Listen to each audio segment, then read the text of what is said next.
Chers frères et sœurs en Christ, soyez les bienvenus à la méditation de la parole de Dieu de ce deuxième dimanche ordinaire de l'année B. Ce dimanche peut être appelé le dimanche des vocations. Vocation vient du latin vocare, qui signifie appeler. En effet, nous avons dans les trois lectures d'aujourd'hui le thème d'appeler. La première lecture nous montre la vocation de Samuel, de même que l'Évangile, la vocation des premiers apôtres du Christ. Et Saint Paul, dans la deuxième lecture, prescrit certains comportements pour les appelés du Christ. La première lecture, la vocation de Samuel. Nous connaissons un peu de sa vie. Sa mère Anne avait passé beaucoup de temps après son mariage sans avoir d'enfant. Et cela l'angoissait. Et un jour, alors qu'elle était au sanctuaire des Silos pour prier, elle n'arrivait pas à se rendre compte que le temps passait, parce que torturée par le chagrin, le désir d'être aussi mère. Et le prêtre Élie, l'attendant fatigué pour fermer leur sanctuaire, s'approche d'elle et lui dit: Madame, sortez maintenant, allez cuver votre vin dehors, pensant qu'elle était ivre. Mais elle lui répond: non, votre servante n'est pas ivre. Je suis torturée par les douleurs, par les chagrins. Et le prêtre de lui dire: non, allez maintenant, Dieu vous a écouté. Il a pris très au sérieux la parole du prêtre. Et c'est ainsi qu'elle fait vœu au Seigneur que si tu me donnes un garçon mâle, je le consacrerai à ton service dans ce sanctuaire. Et peu après, effectivement, elle conçoit un fils et le nomme Samuel.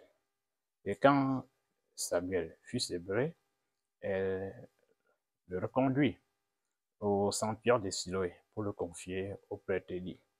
C'est là que le garçon doit grandir dans le service du Seigneur. Élie et Samuel ne connaissaient pas l'appel du Seigneur. Comme nous suivons dans la première lecture, le Seigneur l'a appelé par 3 fois. Et chaque fois, il va voir Élie pour dire: tu m'as appelé. Élie dit: non, je ne t'ai pas appelé. Et c'est la 3e fois qu'Élie comprend que c'est le Seigneur qui l'appelle l'enfant. Et lui dit: désormais, si tu entends, il répond: parle Seigneur, car ton serviteur écoute. Que tirer comme leçon de ce texte? C'est que quand le Seigneur appelle, des fois c'est dans le flou. Et cela nécessite un discernement. Et nous avons besoin de quelqu'un qu'on peut appeler un accompagnateur. Élie a fait ce qu'on appelle l'accompagnateur. Dans l'Évangile, nous trouvons aussi Jean-Baptiste, qui s'est fait l'accompagnateur de ses disciples qui confient au Christ et qui devient ses premiers apôtres. Aujourd'hui, nous avons une foule de personnes qui se disent des appelés ou des envoyés du Seigneur. Mais en fait, quand on vérifie, c'est des personnes qui cherchent leur propre gloire, qui s'auto-glorifient. Et prononcer le nom du Seigneur pour dire que c'est lui qui les a envoyés, c'est tout simplement pour se justifier. Et donc, l'Église prescrit pour les vocations le discernement. Et Saint Paul nous dit que nous sommes tous des appelés, appelés à la sainteté. Le Concile Vatican II dit que nous avons la vocation à la sainteté. Et cette vocation, les appelés ou les consacrés, dans le terme africain, c'est des personnes soumises à des interdits. Alors que nous devions garder notre corps parce que c'est le temple de l'Esprit Saint. Nous ne devions pas souiller notre corps, en faisant de notre corps l'objet de débauche. Alors il s'adresse aux Corinthiens, sont des Grecs, dans une société où les mœurs sexuelles sont déréglées, comme dans la société de notre temps. Alors, si nous voulons nous garder comme temple de l'Esprit Saint, si nous devons garder intact notre vocation et faire grandir notre vocation, nous devions nous méfier d'avilir notre corps, de faire de notre corps l'objet de débauche.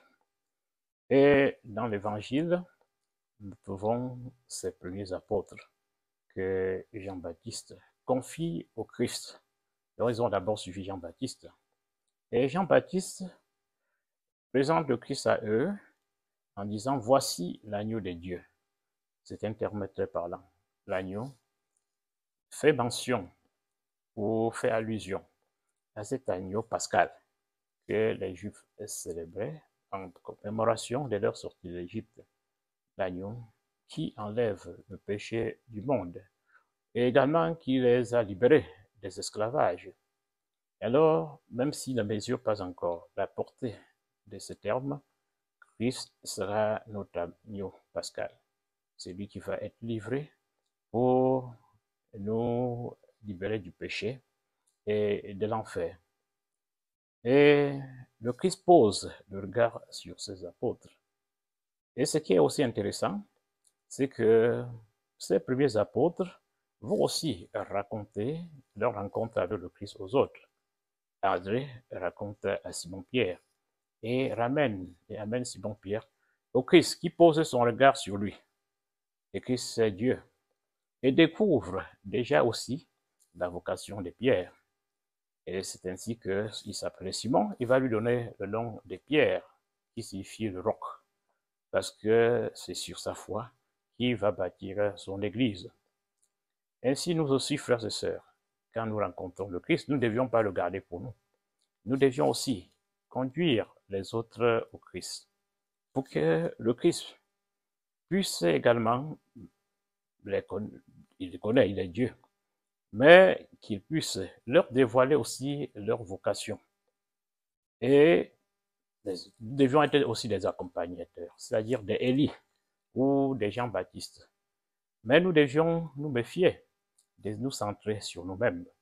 Élie ne s'est pas occupé de ce que Dieu dira à Samuel, de même comme Jean-Baptiste, il s'est effacé.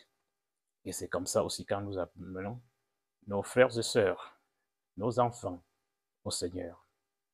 Frères et sœurs, nous avons bénéficié aussi de certains Élis qui peuvent être nos parents, qui peuvent être nos amis, nos catéchistes, etc. Et nous aussi, comment nous faisons-nous aussi des Élis pour les autres? Alors prions pour que le Seigneur nous aide toujours à discerner notre vocation et nous donne la force de l'accomplir, de répondre positivement à cette vocation, non seulement en sachant que nous sommes des appelés, mais aussi en prenant très au sérieux notre engagement à sa suite. Nous vous remercions et vous donnons rendez-vous pour dimanche prochain.